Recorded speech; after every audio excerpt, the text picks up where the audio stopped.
नमस्कार, जोहार। News जैच update के न्यूज बुलेटिन में आपका स्वागत है। आज के इस बुलेटिन में झारखंड की हर बड़ी और महत्वपूर्ण खबर आपको देखने को मिलेगी, तो आप बने रहें हमारे साथ अंत तक। राज्य के 8 आईपीएस अफसरों का तबादला, नरेंद्र सिंह बने हजारीबाग रेंज के डीआईजी। राज्य सरकार ने सोमवार को राज्य के 8 आईपीएस का तबादला किया है। डीआईडी गृह रक्षा वाहिनी और अग्निशमन सेवा के पद पर पदस्थापित नरेंद्र सिंह को हजारीबाग रेंज का डीआईजी बनाया गया है। इससे संबंधित अधिसूचना सोमवार को जारी कर दी गई है। इधर पदस्थापन के लिए प्रतीक्षारत संजय लाटकर को एडीजी अभियान के पद पर पदस्थापित किया गया है। धनबाद एसएसपी के पदस्थापित असीम विक्रांत मिंज को कुलाहन डीआईजी बनाया गया है। वहीं डीआईजी कुलाहन के पद पर पदस्थापित राजीव रंजन सिंह को जैप डीआईजी रांची बनाया गया है। रेल डीआईजी शैलेंद्र कुमार सिन्हा को डीआईजी एसीबी रांची बनाया गया है। वहीं डीआईजी बजट के पद पर पदस्थापित मयूर पटेल को डीआईजी बोकारो रेंज बनाया गया है। वहीं पलामू एसपी के पद पर पदस्थापित संजीव कुमार को धनबाद एसएसपी बनाया गया है। इधर एसीबी एसपी के पद पर पदस्थापित चंदन सिन्हा को पलामू का एसपी नियुक्त किया गया है। वहीं राज्य सरकार ने झारखंड प्रशासनिक सेवा के 10 अधिकारियों का भी सोमवार शाम तबादला किया है। कार्मिक प्रशासनिक सुधार तथा राजस्व विभाग ने इस बाबत अधिसूचना जारी कर दी है। पलामू के डीडीसी शेखर जमुआर को गृह कारा एवं आपदा प्रबंधन विभाग में संयुक्त सचिव नियुक्त किया गया है। वहीं गृह कारा एवं आपदा प्रबंधन विभाग में संयुक्त सचिव अनिलसन लकड़ा को जामताड़ा का डीडीसी नियुक्त किया गया है। वहीं मधुपुर के एसडीओ योगेंद्र प्रसाद को नगरीय प्रशासन निदेशालय में सहायक निदेशक बनाया गया है। देवघर के उप निर्वाचन पदाधिकारी विशाल दीप खालको को गिरिडीह का एसडीओ बनाया गया है। वहीं राजमहल के एसडीओ हरिवंश पंडित को सेवा भूमि सुधार उप समाहर्ता चाईबासा पश्चिम सिंहभूम के पद पर नियुक्त हेतु अगले आदेश तक राजस्व निबंधन एवं भूमि सुधार विभाग रांची को सौंपा गया है। बुंडू नगर पंचायत के कार्यपालक पदाधिकारी अजय कुमार साहू को बुंडू का एसडीओ नियुक्त किया गया है। वहीं चतरा जिला आपूर्ति पदाधिकारी अनिल कुमार यादव को बरही का एसडीओ नियुक्त किया गया है। बोकारो के जिला आपूर्ति अधिकारी रोशन कुमार शाह राजमहल का एसडीओ नियुक्त किया गया है। वहीं हजारीबाग के सहायक बंदोबस्त पदाधिकारी सुषमा बड़ाइक को राज्य निर्वाचन आयोग में अवर सचिव नियुक्त किया गया है। वहीं सिल्ली के सीओ गिरजानंद किस्को को पश्चिमी सिंहभूम का कार्यपालक दंडाधिकारी नियुक्त किया गया है। अगली खबर मौसम विभाग से बता दें कि 3 दिन भारी बारिश के संकेत, ये जिले होंगे प्रभावित। खबर के अनुसार झारखंड में 3 दिनों में कहीं कहीं भारी बारिश हो सकती है। इस दिन कुछ जगहों पर वज्रपात भी होने की उम्मीद है। इसे लेकर अलर्ट जारी किया गया है। इसका असर कई जिलों में पड़ने की उम्मीद है। यह जानकारी रांची एयरपोर्ट स्थित मौसम केंद्र के वैज्ञानिक ने 5 जुलाई को दी।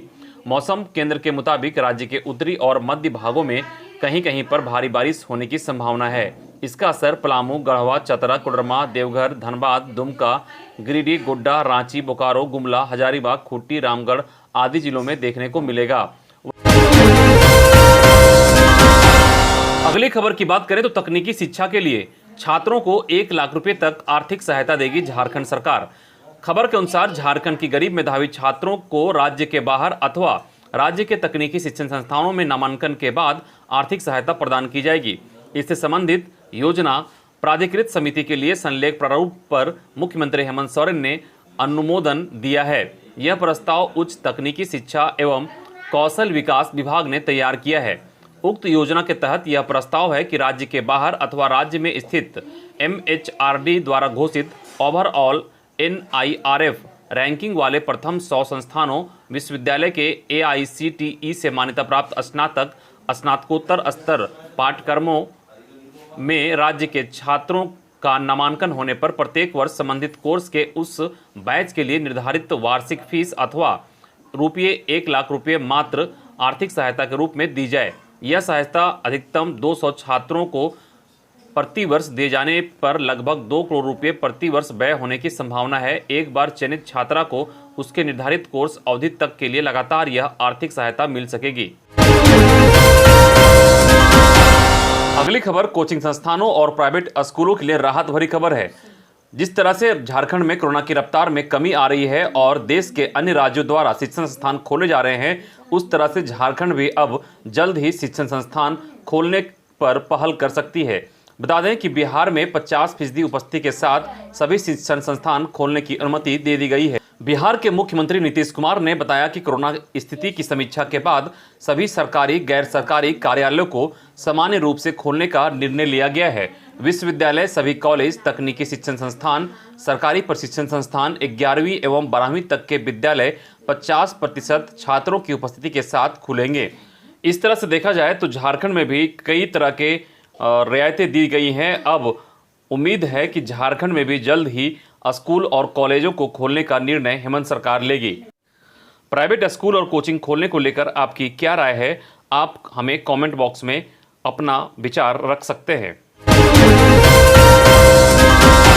केंद्रीय सचिव 7 जुलाई से ग्रामीण विकास की योजनाओं का जानेंगे हाल। खबर के अनुसार केंद्रीय ग्रामीण विकास सचिव NN सिन्हा झारखंड में चल रही ग्रामीण विकास की योजनाओं की समीक्षा करेंगे। 7 और 8 जुलाई को वर्चुअल कॉन्फ्रेंस से झारखंड के अधिकारियों के साथ मीटिंग करेंगे। मनरेगा, प्रधानमंत्री आवास योजना ग्रामीण, बिरसा हरित ग्राम योजना NRLM सहित अन्य ग्रामीण विकास की योजना का हाल लेंगे। केंद्रीय सचिव की समीक्षा को देखते हुए ग्रामीण विकास विभाग ने सभी जिला से योजनाओं की वर्तमान स्थिति पर रिपोर्ट मांगी है। वहीं 7 जुलाई से शुरू होने वाले परफॉर्मेंस रिव्यू मीटिंग में पंचायतों में 15वें वित्त आयोग अनुदान से चल रही योजनाओं पर भी बैठक होगी। श्रमिकों को गांव में ही मिले रोजगार, मनरेगा आयुक्त। मनरेगा के सफल संचालन को लेकर मनरेगा आयुक्त वरुण रंजन ने सभी उप विकास आयुक्तों के साथ वर्चुअल बैठक की। बैठक में संचालित योजनाओं की समीक्षा की गई। समीक्षा के क्रम में उन्होंने कहा कि श्रमिकों के लिए मनरेगा रोजगार का सशक्त माध्यम है। सभी उप विकास आयुक्त यह सुनिश्चित करें कि मनरेगा में फर्जी मास्टर रोल नहीं बने एवं मनरेगा योजना में किसी भी कीमत पर मशीन से कार्य न हो। उन्होंने स्पष्ट कहा कि जिस जिला से ऐसी सूचना प्राप्त होगी उन पर सख्त कार्रवाई की जाएगी। उन्होंने श्रमिकों को गांव में ही काम मिले, इसे सुनिश्चित करने का निर्देश दिया। समीक्षा के क्रम में उन्होंने बिरसा हरित ग्राम योजना की समीक्षा की। योजना के तहत 18 लाख गड्ढा खोदने का कार्य पूर्ण करने के लिए बधाई दी। बाकी कार्य उन्होंने 2 दिनों के अंदर सभी गड्ढा खोदने एवं सामग्री आपूर्ति को लेकर निर्देश किया। अंतर जिला बसों के परिचालन के बाद अब अंतर राज्यीय बसों के परिचालन की मांग उठने लगी है। खबर के अनुसार झारखंड प्रदेश बस एसोसिएशन का प्रतिनिधिमंडल सोमवार को राज्य के परिवहन आयुक्त किरण कुमार पासी से मिला। एसोसिएशन ने परिवहन आयुक्त को अपनी विभिन्न समस्याओं से अवगत कराया। एसोसिएशन के प्रतिनिधिमंडल ने परिवहन आयुक्त से झारखंड से दूसरे राज्य में भी बस परिचालन शुरू करने के लिए अनुमति देने की मांग रखी। कहा कि लंबी दूरी की बसें नहीं चलने से इस व्यवसाय में जुड़े लोगों का जीवन यापन अब मुश्किल हो रहा है। ऐसे में अंतर्राज्यीय बस सेवा भी राज्य में जल्द शुरू की जानी चाहिए। बस का भाड़ा बढ़ाने की मांग परिवहन आयुक्त के समक्ष रखी। संघ के प्रदेश अध्यक्ष सचिदानंद सिंह ने बताया कि परिवहन आयुक्त ने बस संचालकों की अन्य समस्याओं को भी ध्यान से सुना और जायज मांगों को पूरा करने के लिए आवश्यक कार्रवाई करने का आश्वासन दिया। वित्त मंत्री से मिला शिक्षक संघ का शिष्टमंडल, कई विषयों पर हुई बात। अखिल झारखंड प्राथमिक शिक्षक संघ का एक प्रतिनिधिमंडल वित्त एवं खाद्य आपूर्ति मंत्री डॉक्टर रामेश्वर उरांव से मिला। सदस्यों ने शिक्षकों की विभिन्न मांगों पर ध्यान आकृष्ट कराया। सेवा संपुष्टि पर मंत्री ने आश्वासन दिया कि इस विषय में उपायुक्त एवं जिला शिक्षा अधीक्षक को अविलंब करने के लिए कहा जाएगा। इस अवसर पर महासचिव दुखू नायक, देवेंद्र तिवारी, रामचंद्र नायक, प्रेम कुमार शर्मा, अभिषेक रंजन, मृगेंद्र कुमार उपस्थित थे। मुख्यमंत्री हेमंत सोरेन से मिले नाबार्ड के सीजीएम, गतिविधियों की जानकारी दी। खबर के अनुसार मुख्यमंत्री हेमंत सोरेन से झारखंड नाबार्ड के मुख्य महाप्रबंधक जीके नायर ने 5 जुलाई को मुलाकात की। उन्होंने मुख्यमंत्री को नाबार्ड द्वारा राज्य में चलाई जा रही योजना, गतिविधि और कार्यों की जानकारी दी।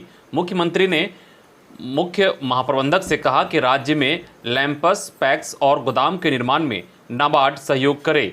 इसके साथ राज्य के लगभग 32 लाख किसानों को केसीसी उपलब्ध कराने की दिशा में तेजी से पहल की जाए। इस मौके पर नाबार्ड के जनरल मैनेजर SK नंदा और DGM गौतम सिंह मौजूद थे। आजसू पार्टी के रांची स्थित केंद्रीय कार्यालय में सभी जिला प्रभारियों एवं जिला अध्यक्षों की बैठक केंद्रीय अध्यक्ष सुदेश कुमार महतो की अध्यक्षता में हुई। बैठक को संबोधित करते हुए आजसू पार्टी के केंद्रीय अध्यक्ष सुदेश कुमार महतो ने कहा कि हमें आने वाली चुनौतियों का सामना करने के लिए संघर्षशील, गतिशील एवं चिंतनशील होना होगा। उन्होंने कहा कि राजनीति के दो ही पहलू होते हैं, सत्ता और संघर्ष ही हमारी पहचान है। साथ ही उन्होंने सभी पदाधिकारियों को अपने सामाजिक एवं राजनीतिक दायित्वों का ईमानदारी पूर्वक निर्वहन करने की बात करते हुए कहा कि हमें जनता की आवाज़ बनना होगा। जनता के हक और अधिकार की लड़ाई का नेतृत्व करना ही विपक्ष का मूल कर्तव्य है। उन्होंने कहा कि आजसू पार्टी ओबीसी आरक्षण, स्थानीय नीति, शिक्षा, रोजगार और राज्य के संसाधन के दोहन के खिलाफ मुखर होगी। बैठक में प्रखंड स्तर तक पार्टी संगठन के पुनर्गठन एवं विस्तार, सदस्यता अभियान प्रारंभ एवं कोरोना संक्रमण और उससे उपजी समस्याओं पर मंथन, कोरोना से मरने वाले परिवारों को न्याय दिलाने के लिए आंदोलन की रूपरेखा करने तथा टीकाकरण जागरूकता अभियान को लेकर विस्तृत चर्चा की गई। प्रधानमंत्री नरेंद्र मोदी 3 दिन के भीतर अपनी कैबिनेट का विस्तार कर सकते हैं। कैबिनेट में अभी 28 मंत्री पद खाली हैं और बताया जा रहा है कि 17 से 22 सांसदों को मंत्री पद की शपथ दिलाई जा सकती है। सूत्रों के मुताबिक मोदी ने 2 दिन तक गृह मंत्री अमित शाह और भाजपा संगठन महामंत्री बीएल संतोष के साथ कैबिनेट विस्तार पर बैठक की है। राज्य में भाजपा की सरकार बनाने में अहम रोल निभाने वाले ज्योतिरादित्य सिंधिया मोदी कैबिनेट का सबसे चमकीला चेहरा बन सकते हैं और उनके अलावा जबलपुर से भाजपा सांसद राकेश सिंह का भी नाम है। मध्य प्रदेश से 1-2 नामों की चर्चा कैबिनेट विस्तार के लिए है। वहीं बिहार से लोजपा से सांसद पशुपति पारस और जेडीयू के आरसीपी सिंह को मंत्री बनाया जा सकता है। बिहार से 2-3 नामों की चर्चा है। वहीं उत्तर प्रदेश से अपना दल की अनुप्रिया पटेल का नाम सबसे आगे है। अनुप्रिया पटेल पिछले महीने दिल्ली जाकर गृह मंत्री अमित शाह से भी मिली थी। उनके अलावा वरुण गांधी, रामशंकर कठोरिया, अनिल जैन, रीता बहुगुणा जोशी, जफर इस्लाम के नाम के पर भी चर्चा है। वहीं महाराष्ट्र से भाजपा सांसद हिना गावित को केंद्र में मंत्री बनाया जा सकता है। उनके अलावा भूपेंद्र यादव, पूनम महाजन और प्रीतम मुंडे का नाम भी चर्चा में है। 4 माह से आउटसोर्सिंग कर्मियों को नहीं मिला मानदेय।